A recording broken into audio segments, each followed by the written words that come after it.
जिंदाबाद जिंदाबाद जिंदाबाद जिंदाबाद। पावन पवित्र भूमि केशव नगर ग्रंथ पश्चिमी की जनता जिंदाबाद। जी हाँ भाइयों बहनों, भाई परशुराम आप सभी से निवेदन करते हैं और प्रार्थना करते हैं कि अब की बार बीडीसी पद के भावी उम्मीदवार भाई परशुराम जी को जिताना है और इनका साथ निभाना है। जी हाँ भाइयों बहनों, अब की बार इनका साथ दीजिए, इनको ही मतदान कीजिए। गायक रविराज मिश्रा। इनकी है सच्ची कसमें,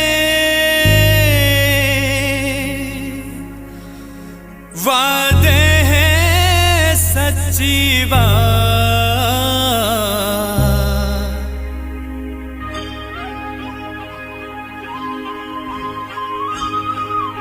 सब मिलकर अब दीजिए परशुराम जी का साथ। सब मिलकर अब दीजिए परशुराम जी का साथ। इनकी है सच्ची कसमें, इनकी है सच्ची कसमें, वादे हैं सच्ची बात। सब मिलकर अब दीजिए परशुराम जी का साथ। एक बार सब दीजिए परशुराम जी का साथ। जी हाँ भाइयों बहनों, भैया परशुराम जी आपसे कहते हैं प्यार देकर देखिए, दुलार देकर देखिए, एक बार जीत का उपहार देकर देखिए। भैया परशुराम जी आपकी सेवा में सदैव तत्पर रहेंगे, इनको बीडीसी पद का अधिकार देकर देखिए। जिंदाबाद जिंदाबाद कनवा गोहिया की जनता जिंदाबाद। जिंदाबाद जिंदाबाद कनवा नकहा की जनता जिंदाबाद। जिंदाबाद जिंदाबाद गोहिया हर्रैया की जनता जिंदाबाद। जिंदाबाद जिंदाबाद कोंडरी बिजहरिया की जनता सदैव जिंदाबाद। परशुराम भैया जिंदाबाद। एक बार करके भरोसा भैया जी को जिताना है।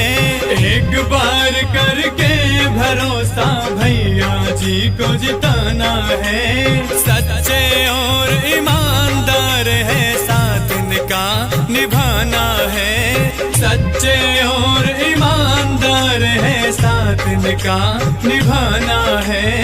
काम आएंगे भैया, काम आएंगे भैया, आप सबके दिन रात।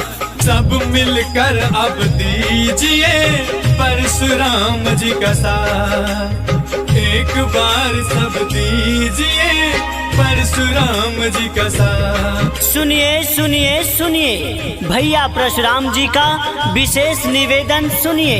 ये कहते हैं एक बार मिलकर बदलाव लेकर आना है, हर सरकारी योजना को अपने गांव लेकर आना है। जी हाँ भाइयों, हर छोटी बड़ी समस्या का निदान अगर चाहिए तो भैया परशुराम जी के हक में चुनाव लेकर आना है। जी हाँ माताओं बहनों, अब की बार भूल मत जाना, भैया परशुराम जी के चुनाव चिन्ह पर मोहर लगाना और इनको विजयी बनाना। जिंदाबाद जिंदाबाद जनता जनार्दन जिंदाबाद।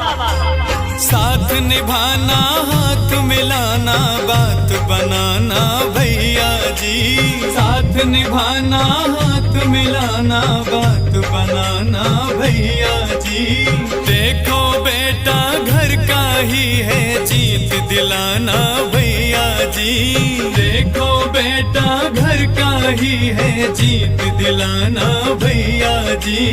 है भरोसा तुम पर, है भरोसा तुम पर, तुम भूल न जाना बात। सब मिलकर अब दीजिए परशुराम जी का साथ। एक बार सब दीजिए परशुराम जी का साथ।